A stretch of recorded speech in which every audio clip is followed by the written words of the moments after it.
Do you also love anamorphic lens flares as much as I do? It looks so cool, right? Now, maybe you're familiar with the fishing line technique, you know, you put a thin wire over the front or back element of a lens and that'll also give you a nice lens flare. There's a bunch of instruction videos on how to do that here on YouTube. But there's also an easier solution. These blue and gold streak filters from Freewell try to replicate an anamorphic lens flare. It's definitely cheaper than buying an anamorphic lens, but are they any good?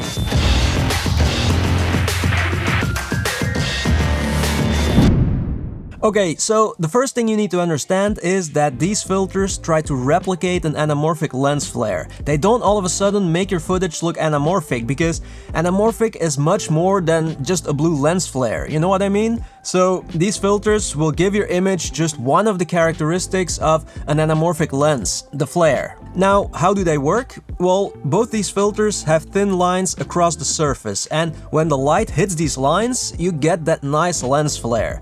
These filters are also part of the Freewell magnetic quick swap system, so you can stack them and combine them with a mist filter, for example. And the cool thing about these filters is that you can change the angle of the flare by rotating the filter. So, I don't know, I can see this being used in music videos or short films, things like that. All in all, I think it's a pretty cool system, and the effect looks really nice. My favorite one is the blue version. It's the classic sci-fi J.J. Abrams Spielberg movie look, you know what I mean?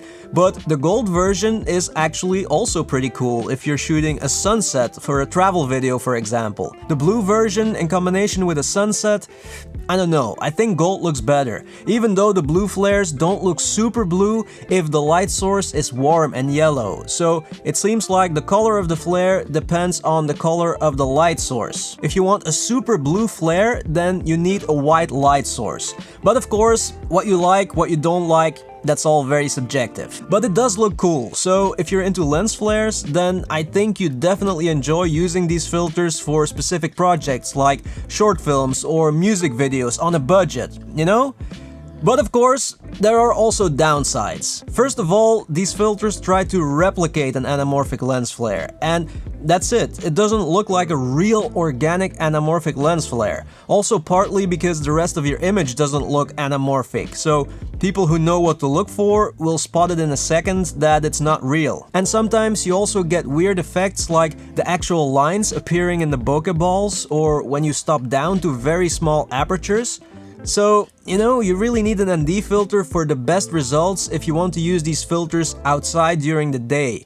But even then, you might get these side effects. And finally, with these filters, sometimes it gets a bit much. In a busy street, for example, when there are a lot of light sources, it's like Christmas. It gets a bit too crazy. Here's some footage that I shot last night while riding my bike. What you also get sometimes when using filters like this is additional flares, which I don't like because they don't look like the beautiful anamorphic additional flares. So the thing is, don't buy these filters if you want the real anamorphic look or even a real anamorphic lens flare.